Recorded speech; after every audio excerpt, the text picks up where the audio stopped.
Surfer Internet avec un smartphone, un geste de plus en plus commun sur le continent, car le marché est en pleine ébullition. Le taux de pénétration des smartphones s'établit aujourd'hui à près de 34% et devrait atteindre 67% d'ici à 2025, soit pratiquement le double.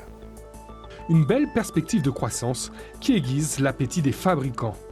Mais profitera-t-elle aux Africains, alors que le continent est le premier producteur mondial de cobalt, l'un des éléments essentiels à la fabrication de ces appareils? L'offre africaine est quasi inexistante sur le secteur de la téléphonie mobile.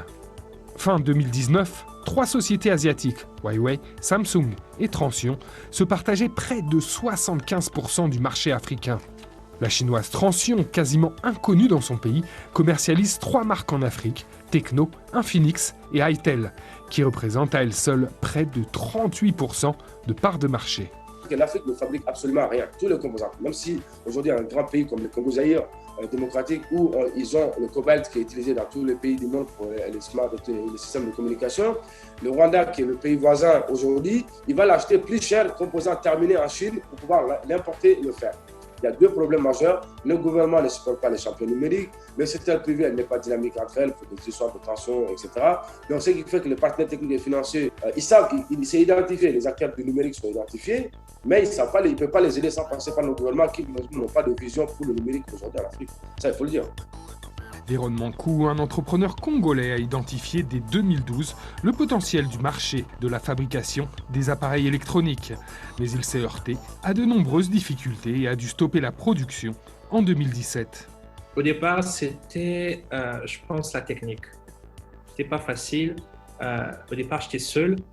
Et avant que les équipes se rejoignent à moi, que ce soit en Chine ou ici, j'étais seul et je n'avais pas toutes les compétences. Donc la plus grande difficulté pour moi, c'était la compétence. Mais ensuite, quand le projet était à portée de main, il y avait maintenant le problème de financement.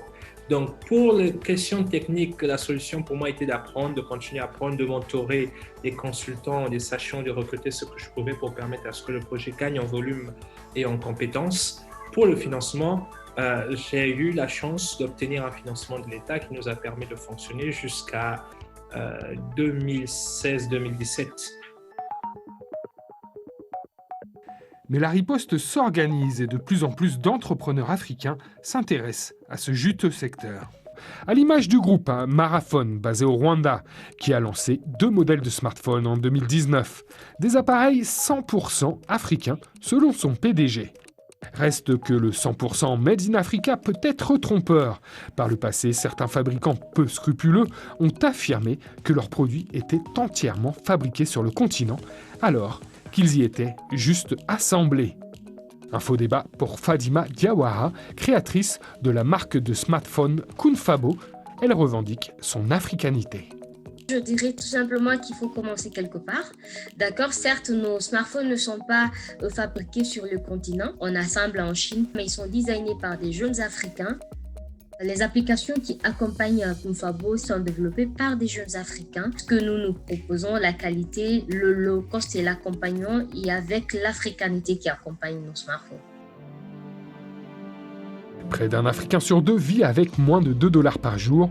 Aussi, le prix reste un facteur déterminant dans le choix d'un smartphone. Mais un autre facteur pèse à présent dans la balance, la fierté de posséder un appareil conçu par des Africains pour des Africains. Ce que représente le Made in Africa pour moi, c'est que ça représente une fierté, ça représente une histoire, une partie de l'histoire africaine qui est dite différemment.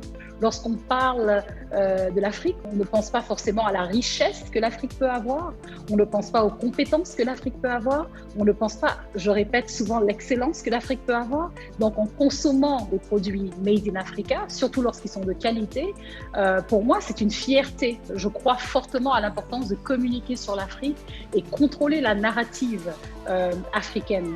Donc lorsqu'il y a des produits, des services ou même des success stories en termes de capital humain africain, je pense qu'il est important d'encourager et d'investir dans cela pour que justement cette narrative qui a été longtemps négative puisse changer et qu'elle soit positive.